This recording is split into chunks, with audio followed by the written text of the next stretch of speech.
मध्ये बसता, पाठी पण नाही पुढे पण नाही, त्यामुळे तुम्ही बसा. अध्यक्ष महोदय, कालपासून या सभागृहामध्ये अध्यक्ष महोदय 293च्या प्रस्तावावर चर्चा होते, त्यावर माझं मत मांडायला आणि समर्थन द्यायला अध्यक्ष महोदय मी उभा आहे. अध्यक्ष महोदय, प्रस्ताव स्वयंस्पष्ट आहे. प्रस्तावामध्ये गेल्या 3 महिन्यामध्ये मराठा समाजाला आरक्षण देण्याच्या मुद्द्यावर जी आंदोलनं, मोर्चे, अन्न सत्याग्रह इत्यादी माध्यमातून या विषयावर राज्यातलं संपूर्ण वातावरणच झळून निघालंय आणि खऱ्या अर्थाने महाराष्ट्रातील केवळ मराठाच नाही तर महाराष्ट्रातील अन्य समाजाचे लोक सुद्धा या सगळ्या आंदोलन आणि आंदोलनावर होणाऱ्या चर्चा आणि त्या पार्श्वभूमीवर होणारं आपलं अधिवेशन आणि त्यामध्ये असलेला 293चा प्रस्ताव यावर सरकारची भूमिका काय येईल, या सदनामध्ये सन्माननीय सदस्य दोन्ही बाजूची आपापली भूमिका काय मांडतील आणि त्या भूमिकेवर एका अर्थाने लक्ष ठेवून सकारात्मक या चर्चेची अपेक्षा धरून बहुतांश समाजातली लोक, मग ती मराठा समाज असो किंवा ओबीसी आमचा समाज असो किंवा अन्य धनगर समाज असो किंवा अन्य समाज असो, ही अपेक्षा ठेवून आहे. या सदनामध्ये या विषयावर चर्चा होताना अध्यक्ष महोदय, स्वाभाविक आहे या प्रस्तावात म्हटल्याप्रमाणे आरक्षण आंदोलनाकडे राजकीय चष्म्यातून न बघता सर्वच राजकीय पक्षांनी चर्चा विमर्शाच्या माध्यमातून आरक्षण प्रश्नी तोडगा काढण्याची आवश्यकता, अन्य आरक्षणाला हात न लावता मराठा समाजाला न्यायालयात टिकणारे आणि कायद्याच्या चौकटीत बसणारे आरक्षण देण्यासाठी शासन कटिबद्ध असणे, याबाबत करावयाची कारवाई व शासनाची भूमिका, अशा पद्धतीचा प्रस्ताव आम्ही मांडला आहे. अध्यक्ष महोदय, काल एका दुर्घटना घरात कोणाची झाल्यामुळे मी या सदनामध्ये नव्हतो, पण काल जे सदस्य या सभागृहात बोलले त्यांची भाषणाची मी माहिती घेतली. मी सुरुवातीलाच या आमच्या अपेक्षेप्रमाणे ते झालंय की नाही याच्यावर भाष्य करत नाही, कारण मीच तो मांडलेला प्रस्ताव, त्या प्रस्तावातल्या माझीच विनंतीला मीच छेद द्यावा हे काही बरोबर नाही, म्हणून मी त्याच्यावर आता भाष्य करत नाही. अध्यक्ष महोदय, या आंदोलनाच्या माध्यमातून मोठ्या प्रमाणामध्ये मराठा समाज एकवटतोय आणि वर्षानुवर्षाची जी मागणी आहे ती पुन्हा पुन्हा करतोय. अध्यक्ष महोदय, आज या सभागृहामध्ये माझं मत मांडताना मी थोडा अस्वस्थही आहे आणि माझ्या आयुष्यातील एक वेदनादायी क्षण असावा अशी माझी त्याबद्दलची भूमिका आहे. याचं कारण अध्यक्ष महोदय, की हा प्रस्ताव मांडण्याआधी माझ्या हातामध्ये 7 डिसेंबर 2016 त्याचे मिनिट्स आहेत. अध्यक्ष महोदय, आज आपण 13 डिसेंबरला आहोत 2023 आणि 7 डिसेंबर 2016ला अध्यक्ष महोदय अशाच पद्धतीचा प्रस्ताव मराठा समाजाच्या आरक्षणाच्या मागणीकडे शासनाचं लक्ष वेधण्यासाठीचा मांडण्याची मला संधी मिळाली, मी तो मांडला. अध्यक्ष महोदय, वेदना यासाठी अध्यक्ष महोदय की तो प्रस्ताव मांडल्यानंतर 2016ला त्या विषयावर चर्चा झाली, कारण मोठ्या प्रमाणात मोर्चे, आंदोलनं, मुकमोर्चा, यातना एक मोठं ऐतिहासिक आंदोलन उभं राहिलं होतं आणि त्या पार्श्वभूमीवर तत्कालीन सरकारने अध्यक्ष महोदय एक मोठा संघर्ष संपला आणि समाजाला न्याय मिळावा अशा पद्धतीचा कायदा केला. तो सर्वोच्च न्यायालयात टिकला. तो माननीय देवेंद्र फडणवीस साहेबांच्या मुख्यमंत्री पदाच्या काळामध्ये तो कायदा झाला. अध्यक्ष महोदय, प्रत्यक्षात त्याचा परिणाम काय झाला? समाजात तरुणांना नोकऱ्या मिळाल्या, विद्यार्थ्यांना प्रवेश मिळाले, याला एक गती मिळाली. ती गती मिळाल्यानंतर अध्यक्ष महोदय सर्वोच्च न्यायालयामध्ये काही लोक गेली आणि सर्वोच्च न्यायालयामध्ये या कायद्याला त्या ठिकाणी नाकारण्यात आला. माझ्या समाजासाठी आरक्षण मिळाले आणि त्याच्याला गती मिळाल्यानंतर आता हे सगळा प्रश्न संपला, न्याय मिळेल अशा पद्धतीची भूमिका त्यावेळेस 2016ला आम्ही मांडली. आज पुन्हा एकदा तीच मागणी मांडण्याची वेळ या सदनातल्या सगळ्याच सदस्यांवर आली आणि म्हणूनच्या अध्यक्ष महोदय वेदना आहेत. अध्यक्ष महोदय, मी सुरुवातीला या ठिकाणी मान्य देवेंद्रजींचे अभिनंदनही करीन. तत्कालीन मुख्यमंत्री देवेंद्र फडणवीस साहेबांनी त्यावेळेला मी मागणी केली होती यावर चर्चा करताना, ती म्हणजे या अगोदरच्या सरकारमधल्या सुद्धा काही मुख्यमंत्र्यांनी प्रयत्न केले, त्यांच्या प्रयत्नांनाही आपण त्या ठिकाणी अप्रिशिएट केलं पाहिजे. वडेट्टीवार साहेब, मग तो राणे समितीचा असेल, तो पृथ्वीराज चव्हाण साहेबांचा प्रयत्न असेल, त्या ठिकाणी असलेल्या विविध समित्या असतील, त्यांचा प्रयत्न सुद्धा, त्यांचा हेतू आणि उद्देश मराठा समाजाला न्याय मिळावा, न्याय द्यावा अशा पद्धतीचाच होता असा समज माझा असल्यामुळे मी त्यांच्या बाबतीत सुद्धा नकारात्मक भूमिका घेत नाही अध्यक्ष महोदय. पण अध्यक्ष महोदय, आज ऐरणीवर आलेला प्रश्न आणि मराठा समाजाची असलेली भूमिका आणि त्यातली अगतिकता का, या भूमिकेला या सदनाने समजून घेतलं पाहिजे आणि या सगळ्यांच्या बाबतीत प्रत्यक्षपणे कायद्याच्या चौकटीत टिकणारं आरक्षण हे मिळवण्याच्या भूमिकेमध्ये मला असं वाटतं की त्यावेळेला मागासवर्गीय आयोग स्थापन करून पहिल्यांदा मराठा समाजाला न्याय मिळण्यासाठीच्या आरक्षणासाठी सर्वेक्षण करण्याची भूमिका, सर्वेक्षण ॲट लार्ज स्केल, सर्वेक्षण ॲट इक्विव्हलंट स्केल, सर्वेक्षण ॲट व्हेरी नेसेसरी स्केल, हा त्यावेळेला देवेंद्र फडणवीस साहेबांनी केला. आणि मग गायकवाड आयोग त्या ठिकाणी नेमलं गेलं आणि त्यातनं तो कायद्याचं रूपांतर झालं, जे मुंबई उच्च न्यायालयामध्ये टिकलं. इनिशियली सर्वोच्च न्यायालयामध्ये स्टे मिळाला नाही आणि सरकार बदललं आणि त्यानंतरच्या तारखेला त्या तारखांना एक नसेल अन्य असू शकतील, हे आरक्षण जे होतं ते आपल्या हातून निघालं, नाकारलं झालं. आणि म्हणून अध्यक्ष महोदय, या सगळ्यामध्ये अध्यक्ष महोदय, आर्थिक सामाजिक दृष्टीने मागास समाज आहे की नाही याच्या आकडेवारीचा मूळ प्रश्न आहे अध्यक्ष महोदय. आणि म्हणून अध्यक्ष महोदय, मागणी इथून करा, तिथून करा, त्या बाजूने करा, या बाजूने करा, मला असं वाटतं सदनाच्या सगळ्यांचीच भूमिका आहे की आरक्षण जे काय आपल्याला मिळेल ते आपल्याला 100% टिकणारं असलं पाहिजे. ते उद्याच्या न्यायालयाच्या कसोटीमध्ये टिकलं गेलं पाहिजे. उद्याच्या न्यायालयाच्या कसोटीमध्ये जर त्याला आव्हान दिलं गेलं तर दिल्या गेलेल्या आव्हानाला सुद्धा पार करण्याची क्षमता, ताकद आणि त्यामध्ये असलेला अभ्यास, पूर्व अभ्यास हा पूर्ण असला पाहिजे पृथ्वीराज चव्हाण साहेब, असं त्या ठिकाणी आपल्या सगळ्यांचं मत आहे. आज या ठिकाणी मला वेगळ्याने सांगण्याची गरज नाही आहे, पण समाज ही अपेक्षा करतोय, माझा समाज, मराठा समाज, आपला समाज ही अपेक्षा करतोय की आम्हाला हे आरक्षण हवंय, म्हणजे त्याला मिळालंय, ह्याला मिळालंय, त्याला मिळालंय म्हणून आम्हाला मिळावं असं नाही. प्रत्यक्ष परिस्थितीने नडलेला अडलेला आमची लोक आहेत अध्यक्ष महोदय. आणि म्हणून अध्यक्ष महोदय, सर्वसाधारणतः 30% महाराष्ट्रातील लोकसंख्या जर मराठा समाजाची असेल तर अध्यक्ष महोदय, शासकीय आणि निमशासकीय सेवेतील अ ते क संवर्गात मंजूर पदांच्या तुलनेमध्ये अ वर्गामध्ये मराठा समाजाची केवळ 11%च ही शासकीय निमशासकीय सेवेत आमची मुलं आहेत, मुलं मुली दोन्ही. म्हणजे अध्यक्ष महोदय, ब वर्गामध्ये केवळ 10.86, क वर्गामध्ये 16.09, ड वर्गामध्ये 12.06. अध्यक्ष महोदय, समाज 30% आहे.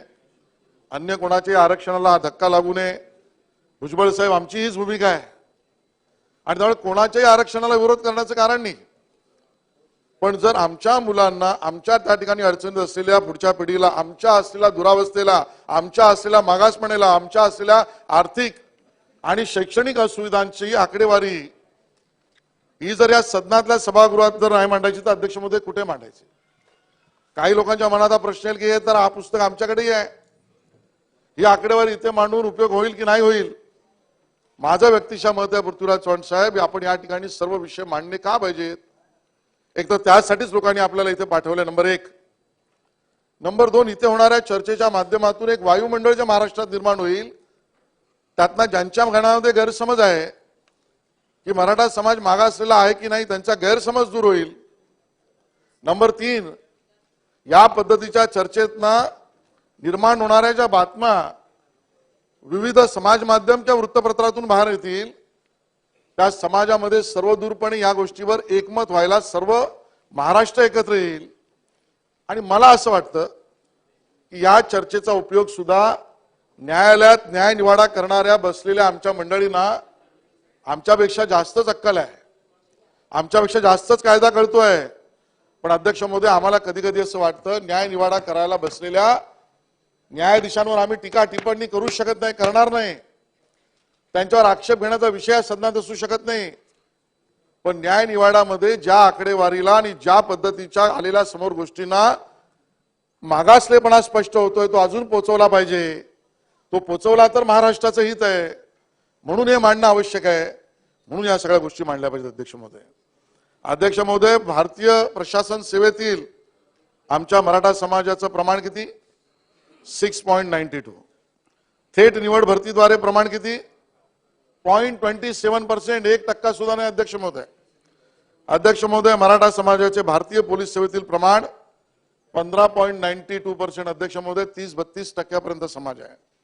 भारतीय वन सेवेमध्ये आम्ही 7.87%, 8% पण नाही. अध्यक्ष महोदय, अध्यक्ष महोदय, या पद्धतीची परिस्थिती समोर असताना अध्यक्ष महोदय, मराठा समाजाच्या लोकसंख्येच्या तुलनेत केवळ 4.30 पदे मराठा समाजातील उच्च शिक्षितांनी धारण केली, म्हणजे 5% सुद्धा नाही. अध्यक्ष महोदय, ज्यांना मिळाले त्यांना लखलाभ लागो, पण अध्यक्ष महोदय, शेती हा व्यवसाय करून काम करणारा आमचा मराठा समाज एका बाजूला त्या ठिकाणी अवकाळी पाऊस आणि नेहमी येणारे विविध प्रश्न डोळ्यासमोर असताना त्या शेतीवरनं निघणारं उत्पन्न आणि त्यामुळे येणारे डोळ्यातले अश्रू, आणि दुसऱ्या बाजूला थेट सेवा असो किंवा अन्य प्रशासकीय सेवा असो किंवा आमच्या उच्च शिक्षितांनी धारण केलेला नोकरीचा टक्का असो, यामधलं प्रमाण 5% सुद्धा नाही. अध्यक्ष महोदय, अध्यक्ष महोदय, पदवी अभ्यासक्रमातील प्रमाण किती. अध्यक्ष महोदय, अभियांत्रिकी, पदव्युत्तर, पदवी, पदविका यामध्ये प्रवेशाचं प्रमाण होतं 7.3%. वैद्यकीय पदवी, पदव्युत्तर पदवीमध्ये होतं 6.4%. इतर म्हणजे सर्वसाधारण मानविद्याशास्त्र, वाणिज्य, व्यावसायिक मध्ये 4% पण नाही, 3.89%. अध्यक्ष महोदय, आणि म्हणून अध्यक्ष महोदय, एका बाजूला पारंपरिक व्यवसायामध्ये शेतीमध्ये असणाऱ्या अडचणी आणि त्यातनं होणार दुःख, आणि दुसऱ्या बाजूला नोकरीमध्ये, निमशासकीय सेवेमध्ये, पदवीधरांमध्ये, ब मध्ये या ठिकाणी असलेलं प्रमाण हे त्या ठिकाणी अतिशय वेदना देणार आहे. अध्यक्ष महोदय, अध्यक्ष महोदय, 70% मराठा कुटुंब कच्च्या घरामध्ये राहतात, अशा पद्धतीची माहिती. अध्यक्ष महोदय, अध्यक्ष महोदय, मोठ्या प्रमाणामध्ये आज कुठलाही विषय समोर घेतला की आपल्या सगळ्यांसमोर जे आपलं कामच आहे, मानवतावादी दृष्टिकोनातून विचार करा, मानवतावादी दृष्टिकोनातून विचार करा. अरे आमच्या मराठा मुलाबाळांचा मानवतावादी दृष्टिकोनातून कधीतरी विचार होणार आहे का? याचं वायुमंडल या सदनातून न्याय निवाडा करणाऱ्या लोकांपर्यंत पोहोचलं पाहिजे. अध्यक्ष महोदय, अध्यक्ष महोदय, या ठिकाणी 70% आमच्या लोकांना कच्च्या घरात राहावं लागत असेल आणि 37% मराठा कुटुंबे शेतामधील तात्पुरत्या निवाऱ्यात राहतात, शेतातल्या निवाऱ्यात राहतात 37% लोक. अध्यक्ष महोदय, मागासलेपणा सिद्ध करायला अजून हवंय काय? अध्यक्ष महोदय, जे कोर्टात जातात, ज्याला विरोध करतायत, त्या सगळ्यांपर्यंत ही आकडेवारी पोहोचते का? मी आपल्या माध्यमातून हे म्हटलं तर चुकीचं होणार नाही भास्करराव, की त्या सर्वोच्च न्यायालयाने सुद्धा डोळे उघडे ठेवावेत आणि या सदनातल्या होणाऱ्या चर्चेला आणि येणाऱ्या प्रत्यक्ष आकडेवारीला कुठेतरी विचार करावा, ही साथ इथून घालावी लागते. हे दुर्दैव आहे, हे दुर्दैव आहे. अध्यक्ष महोदय, अध्यक्ष महोदय, माझा रोष कोणाच्या विरोधातला नाहीये. हे जर आकडे अजून मागासलेपणा दाखवत नसतील की शेतामध्ये 37% लोकांना आमच्या मराठा समाजाच्या राहायला लागत असेल तात्पुरता निवाऱ्यात, दुसरा मागासलेपणा अध्यक्ष महोदय या ठिकाणी असण्याचं काय आहे? अध्यक्ष महोदय, 58% कुटुंबामध्ये स्वयंपाक घर पण नाही. अध्यक्ष महोदय, आणि त्यामुळे अध्यक्ष महोदय, या पद्धतीच्या परिस्थितीमध्ये आपला समाज त्या ठिकाणी राहतोय, आणि म्हणून मी म्हटलं वेदनादायी हा प्रसंग आहे की पुन्हा आपल्याला या सदनामध्ये 2016 नंतर परत हीच चर्चा करायला लागते. अध्यक्ष महोदय, आणि त्यामुळे अध्यक्ष महोदय, मी तो आत्महत्यांचा आकडा माझ्याकडे असलेला जुना आहे, त्यामुळे तुम्ही मांडत नाही की त्यामध्ये सुद्धा मोठ्या प्रमाणात आत्महत्यामध्ये आमच्या मराठा समाजाचेच मुलं त्या ठिकाणी दिसत आहेत.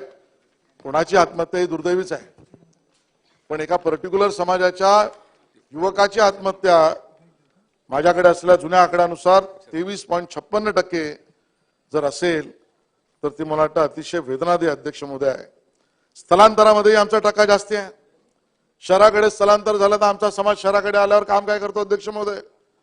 तर तो हमाल, माथाडी, डबेवाला, घरगडी, गोदीकाम 53% शहरांमध्ये ही कामं करण्याची दुर्दैवाने, मी म्हणेन त्याला दुर्दैवाने ती अडचण समोर येऊन तो लाचारीने करत असेल. कोणाला चांगलं जीवन नको अध्यक्ष महोदय? आरक्षणाविना चांगलं जीवन मिळालं तर कोणाला नको आहे? पण आज आरक्षणाशिवाय गत्यंतर नाही. पुरेसं आरक्षण शिक्षणामधलं, पुरेसं आरक्षण नोकऱ्यांमधलं, आणि ते कायम टिकणारं. अध्यक्ष महोदय, या पद्धतीची परिस्थिती आणि आवश्यकता समाजाची आहे. मराठा समाजातील 88.81% अध्यक्ष महोदय, आकडा डोळे दिपवणार नाही, म्हणे मी डोळे एका अर्थाने आश्चर्यचकित करणार आहे की आमच्या महिलांना उदरनिर्वाहासाठी शारीरिक श्रमाची कामं मग शेतातलं असेल किंवा अन्य ठिकाणचं असेल या आमच्या माता भगिनींना 88.81%. अध्यक्ष महोदय, याचा अर्थ 10-12% मराठा समाजातल्या आमच्या भगिनी या सुखवस्तूने राहत आहेत आणि 88% या उदरनिर्वाहासाठी त्या ठिकाणी अध्यक्ष महोदय वणवण भडकतात अशा पद्धतीची स्थिती आहे. शैक्षणिक दर्जाच्या बाबतीत सुद्धा मी मगाशी आकडेवारी सांगितली अध्यक्ष महोदय. आणि म्हणून अध्यक्ष महोदय आर्थिक दर्जाच्या बाबतीत सुद्धा सांगायचं झालं तर दारिद्र्य रेषेखालील मराठा समाजाचा विचार करायचा झाल्यास 72.82% मराठा कुटुंबे यांचे उत्पन्न गतवर्षी सरासरी 50,000 प्रतिवर्षापेक्षा कमी आहे. 50,000 रुपये प्रतिवर्षापेक्षा कमी अशी जर 72% लोक असतील आणि अशी आकडेवारी सांगत असतील आणि दारिद्र्य रेषेखालील 37.28%, तर याचा अर्थ अध्यक्ष महोदय आर्थिक दर्जा मराठा समाजातल्या आमच्या लोकांचा काय आहे याच्यापेक्षा वेगळं काही सांगायची गरज नाही आणि म्हणून टिकणारं आरक्षण पाहिजे अध्यक्ष महोदय. अध्यक्ष महोदय, विविध कृषी व अकृषी कारणांसाठी संस्थात्मक तसा संस्थाबाह्य सूत्रांकडून कर्ज घेणारी जी लोक आहेत त्यामध्ये 52% मराठा समाजाची लोक अध्यक्ष महोदय आणि 49% मराठा कुटुंबाकडे कोणतेही वाहन नाही आणि 47% मराठा कुटुंबाकडे दुचाकी आणि फक्त 0.53% चारचाकी धारक आहेत. आणि त्यामुळे अध्यक्ष महोदय ट्रॅक्टरसाठी सुद्धा या सगळी ऍक्टिव्हिटी मी पटलावर ठेवीन अध्यक्ष महोदय. अध्यक्ष महोदय, या परिस्थितीत ना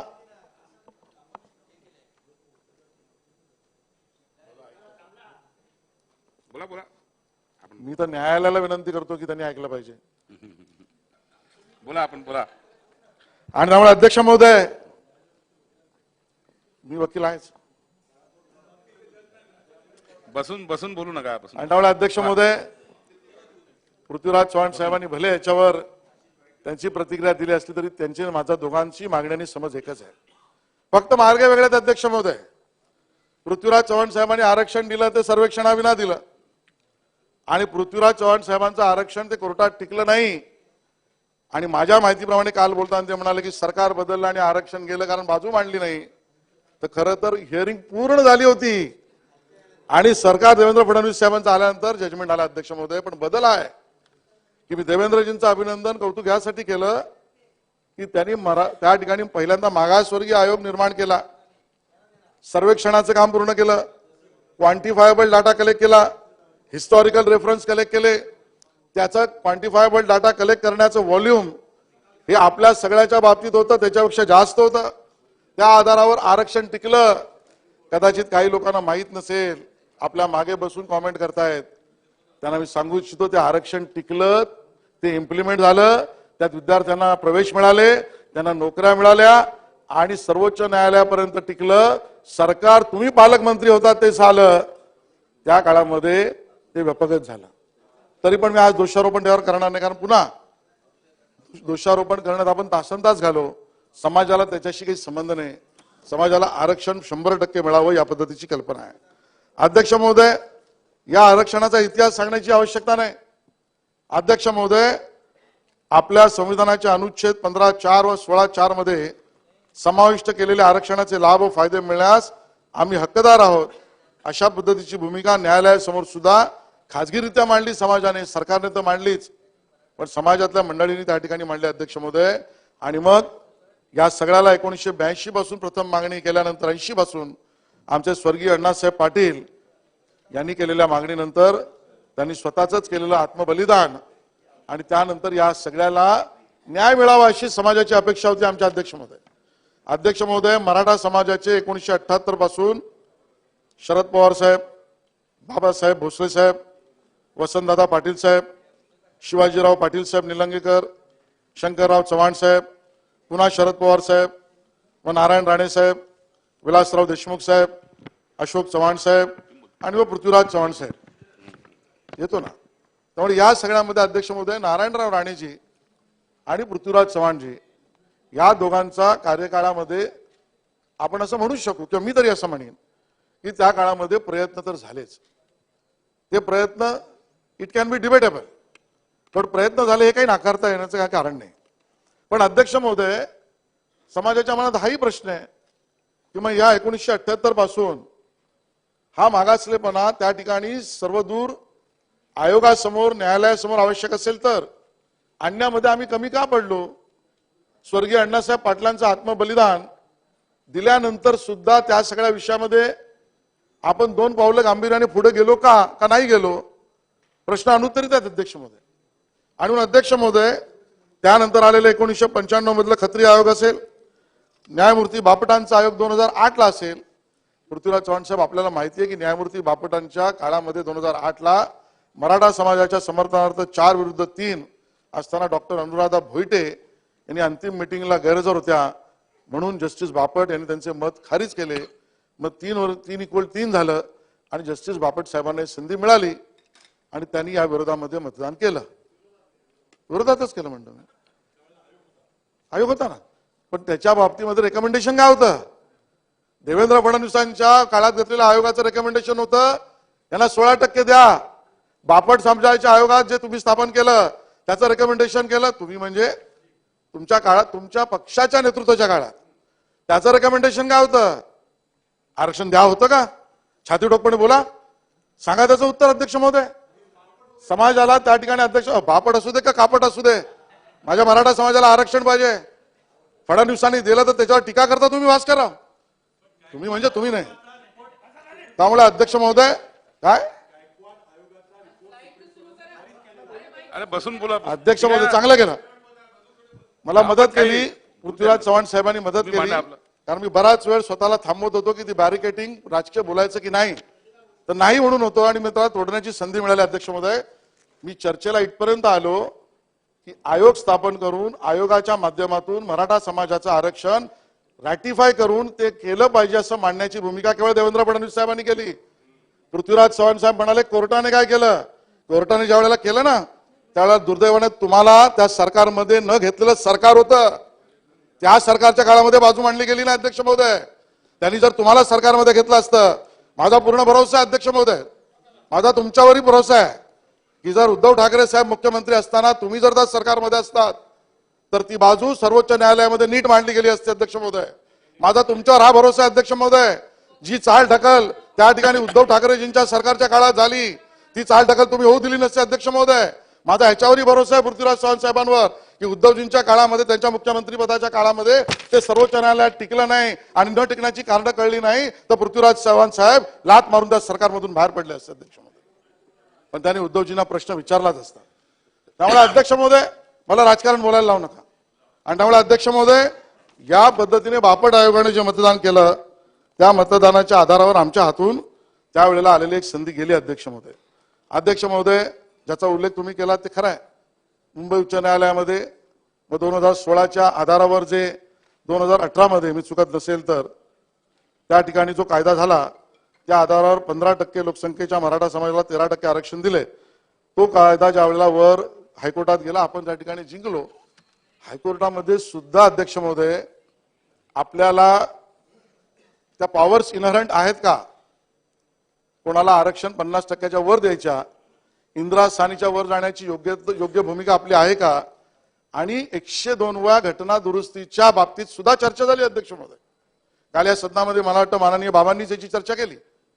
आणि मुंबई उच्च न्यायालयाने अध्यक्ष महोदय जो निर्णय देवेंद्रजींच्या सरकारने केला त्याच्यावर निवाडा देताना, बाबा 102व्या घटना दुरुस्तीमध्ये राज्यांचे अधिकार काढले गेलेत का, याच्यावर स्पष्ट उत्तर मुंबई उच्च न्यायालयाने दिले, काढले गेले नाहीत.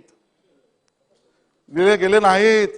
नसेल तर कॉपी तुमच्या बाजूच्यांना सरकवा, नसेल तर मी इथून सरकवतो. अध्यक्ष महोदय, मी हायकोर्टाचं बोलतोय आणि तुम्ही जर तुमच्या भाषणामध्ये याचा खुलासा केला तर माझं ज्ञान वाढेल. आणि त्यामुळे अध्यक्ष महोदय, हीच भूमिका आहे अध्यक्ष महोदय, नानांनी जी भूमिका घेतली आहे. मराठा समाजाच्या आरक्षणाच्या बाजूने काही निर्णय आले की त्याच्यावर टोकाटोकी करायची, त्या भूमिकेच्या आधारावर त्याच्यावर कुचेष्टा करण्याचा प्रयत्न करायचा. आणि त्यामुळे अध्यक्ष महोदय, ही भूमिका मराठा समाजाला मान्य नाही. आणि त्यामुळे तुमच्या भाषणाच्या वेळेला नाना तुम्ही बोला, पण जर ते 102 घटना दुरुस्ती मुंबई उच्च न्यायालयाने योग्य म्हटली तर त्याच्यावर नाना आपण एकमत झालं पाहिजे. आपलं व्यक्तिगत मत काही असलं तरी मराठा समाजाच्या बाजूने तुम्ही राहिलं पाहिजे.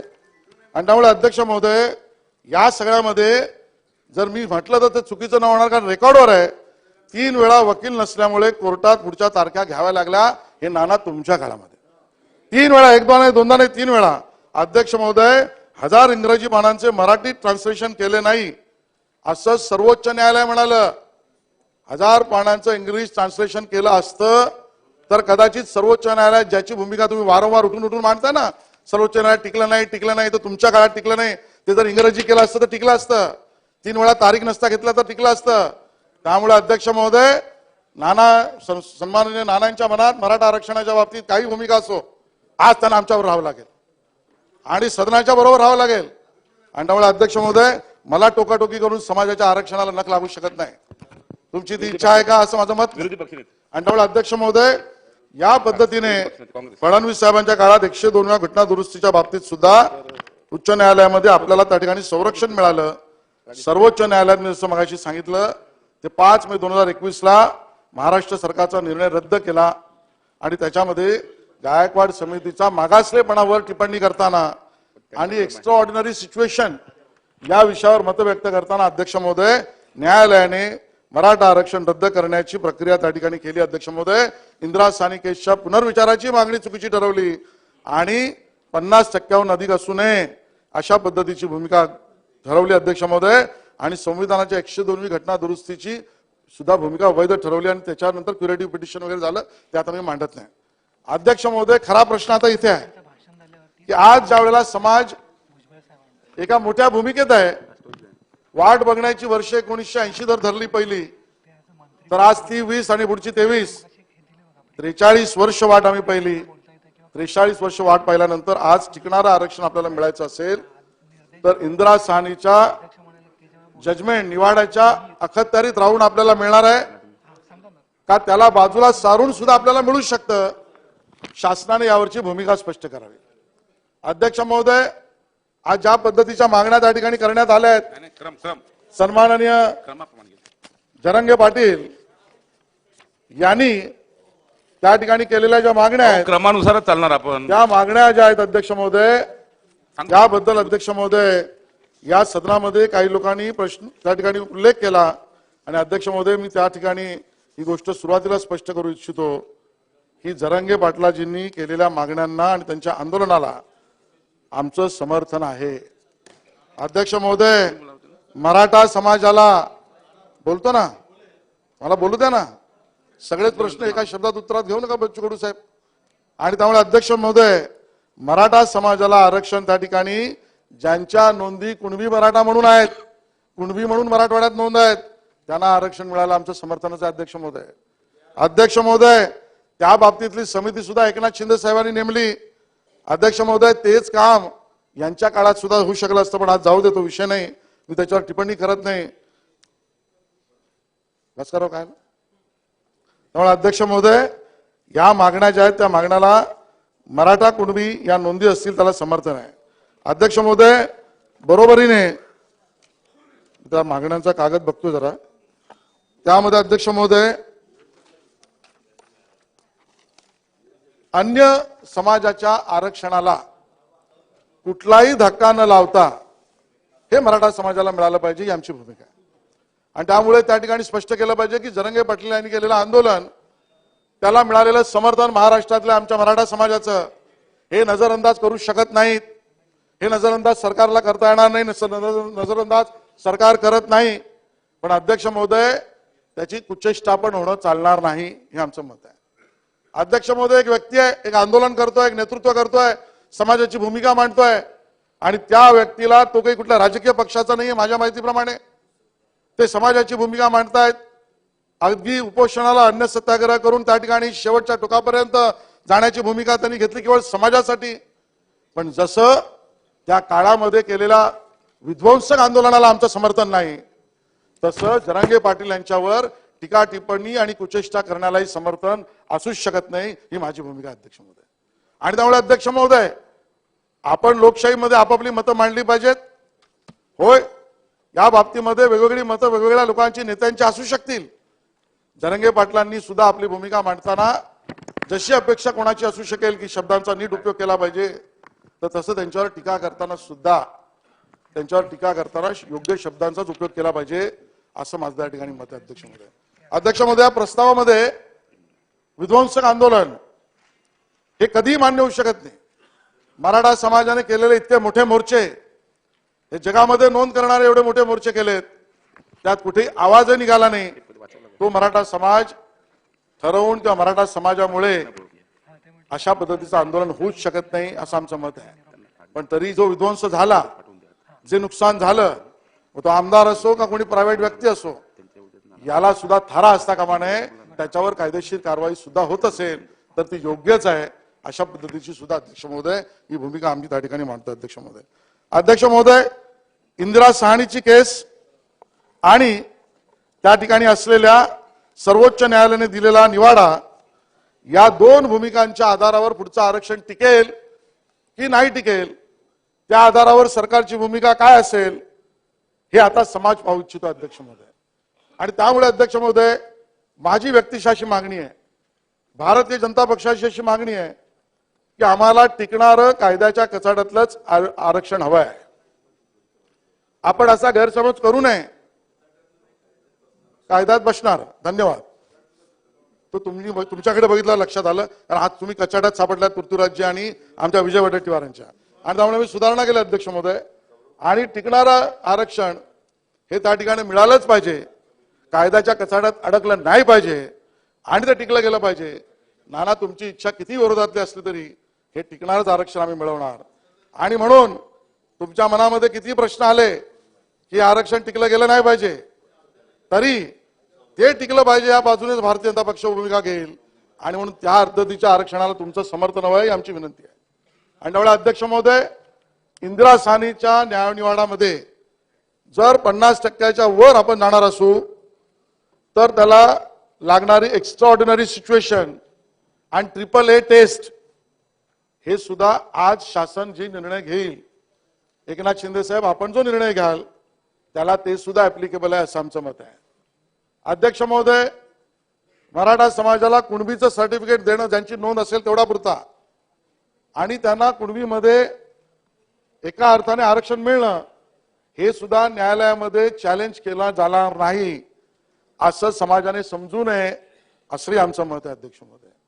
आणि त्यामुळे अध्यक्ष महोदय, ओबीसीच्या आरक्षणाला धक्का लागता कामा नये आणि मग आरक्षण मिळालं पाहिजे. तर यामध्ये अध्यक्ष महोदय, मला असं वाटतं की जो एक निर्णय माननीय मोदीजींच्या सरकारने घेतला आणि ज्यामध्ये 10% EWS आर्थिक मागासलेपणावर जे आरक्षण मिळालं, त्या आधाराचा सुद्धा विचार आपल्याला सगळ्यांना आकडेवारी सहित करणं आवश्यक आहे अध्यक्ष महोदय.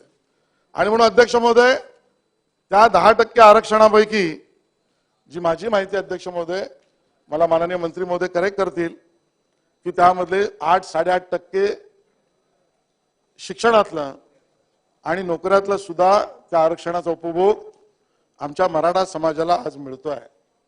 अध्यक्ष महोदय, राज्य सरकारला जी कायदेशीर माहिती मी घेतली त्या आधारावर मी सांगू शकतो की एखादा नोटिफाईड क्लास जात नव्हे, ज्याला आपण पूर्वीच्या कायद्यामध्ये SCBC केला तसे SCBC पुन्हा करण्याची आवश्यकता आली तर कराच, SCBCच्या आधारावर आरक्षण द्याच. पण आर्थिक मागासलेपणावर जर क्लास राज्याने निर्माण केला तर राज्य सरकार सुद्धा अधिकचं 10% आरक्षण देऊ शकतं असा माझा समज ही माझी मागणी आहे. अध्यक्ष महोदय, मग केंद्र सरकारच्या आरक्षणातलं 8-8.5% राज्य सरकार जे निर्माण करील किंवा केलं पाहिजे जी मागणी आहे, त्या आर्थिक मागासलेपणे किंवा आर्थिक क्लासच्या आधारावर, दुर्बलतेच्या आधारावर निर्माण केलेल्या 10%तलं मिळणारं आरक्षण, या आरक्षणावर मराठा समाजातल्या माझ्या मुलांना टिकणारं आरक्षण मिळेल का, माझा प्रश्न आहे. उत्तर सरकारने द्यावं, कारण ते टिकणारं आरक्षण असेल. आज या ठिकाणी रोहिणी आयोगाची चर्चा सुद्धा देशात चालू आहे. नाना तुम्हाला माहिती, आपण पार्लमेंटमध्ये जाऊन आलेला आहात की रोहिणी आयोगाचे रिपोर्ट जर ऍक्सेप्ट केला तर अ ब क ड त्या ओबीसी समाजातलं सुद्धा करावं लागेल अशी चर्चा आहे. आणि मग जर ते केलं गेलं, असं आपण परिस्थिती उद्या झाली विजय भाऊ, तर त्या परिस्थितीमध्ये आज जे आपण मराठा समाजातल्या नोंदी कुणबीत असल्यामुळे त्यांना जर कुणबीत घातलं तर त्या अ ब क ड मध्ये 4-5% दोन्ही नव्याने आलेले आणि जुने यातला प्रत्यक्ष फायदा कितीला मिळेल. आणि जर तसं झालं उद्याच्या परिस्थितीमध्ये तर कायदा असं सांगतो, ज्याला जातीच्या आधारावर मिळालं तो 10% असलेल्या आर्थिक दुर्बलतेच्या आधारावरच्या EWSच्या आरक्षणाला पात्र होत नाही.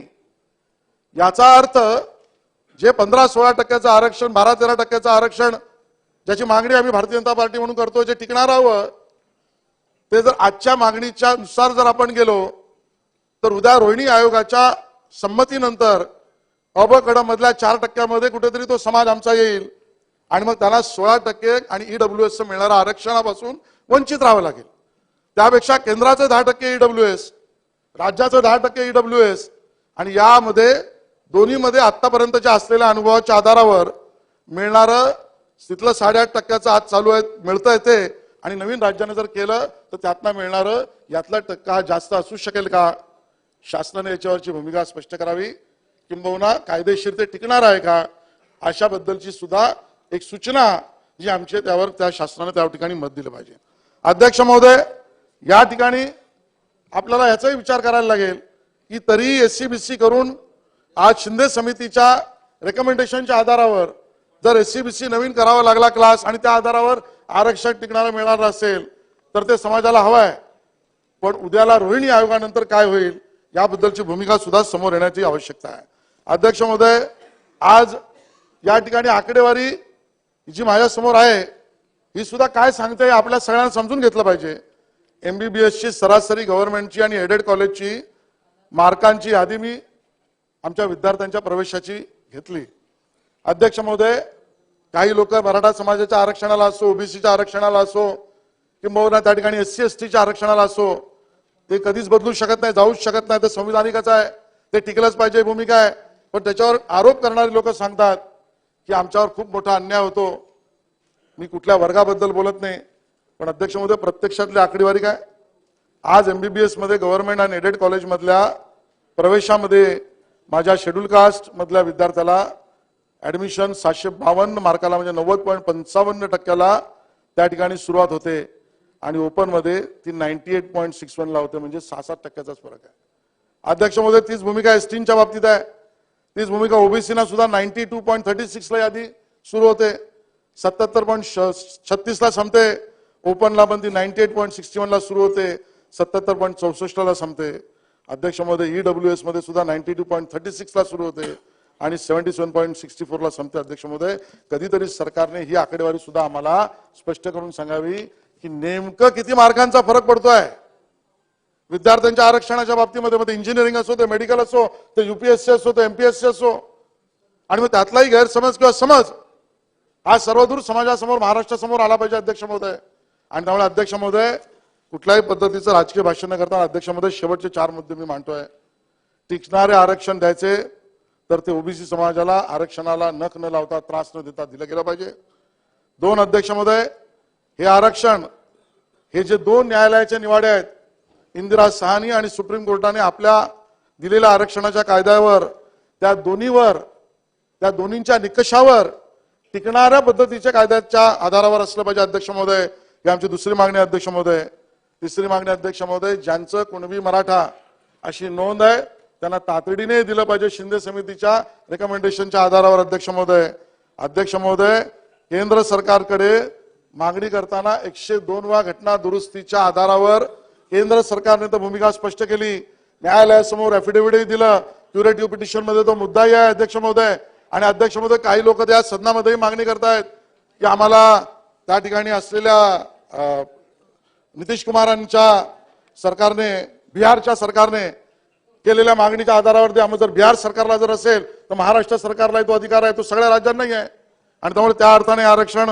टिकणारं गेलं पाहिजे. अध्यक्ष महोदय, आणि अध्यक्ष महोदय, या सगळ्यामध्ये या सगळ्या आरक्षणाला उद्या चॅलेंज होणार आहे आणि त्यातही टिकलं गेलं पाहिजे असंच आरक्षण हवं. अध्यक्ष महोदय, छत्रपती शिवाजी महाराजांना नतमस्तक होऊन आपण त्या ठिकाणी आश्वासन दिलंय. एकनाथ शिंदे साहेब, आपल्यावर आमचा पूर्ण भरोसा आहे. देवेंद्रजी तुमच्या मदतीला आहेत, अजितदादा तुमच्या मदतीला आहेत, हे सगळे सभागृह मदतीला आहे, समाज मदतीला आहे, आणि त्या आधारावर या पद्धतीचं आरक्षण ज्यामध्ये 10% केंद्र सरकारचं ईडब्ल्यूएस, 10% राज्य सरकारने करावं, या दोघांमध्ये मराठ्यांना प्राधान्य मिळावं आणि यामध्ये कायदेशीर टिकणारं आरक्षण द्यावं, अशा पद्धतीची त्या ठिकाणी मागणी करतो आणि इथेच थांबतो. धन्यवाद. जय हिंद, जय महाराष्ट्र.